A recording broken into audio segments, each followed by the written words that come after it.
Ito nga pala, kaibigan ko. Kababata ko to. Ay, hello po. Professional photographer. Surprise to para sa atin. Dahil nandito tayo sa Makati. First time natin sa Makati. Pag meron tayong pictorial session.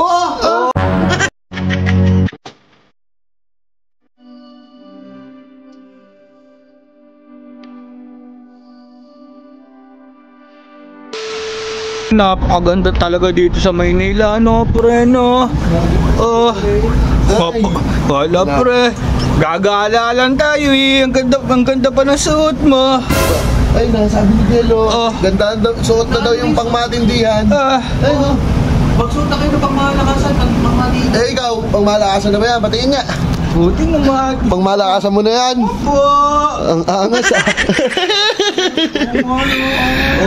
Ano? Eh, ako, tingnan mo. Dadaling ko pa to. Kahit mainit ang pala. Shoot! Idol, ito nga pala, kaibigan ko. Kababata ko to. Ay, hello po. Professional photographer. Tiga Kalayaan, Pasay City, sa labas ng Burbank. So, surprise to para sa atin. Yun. Bakit? Eh, siyempre, dahil nandito tayo sa Makati. First time natin sa Makati. Pag meron tayong pictorial session. Parang nakakabit. no.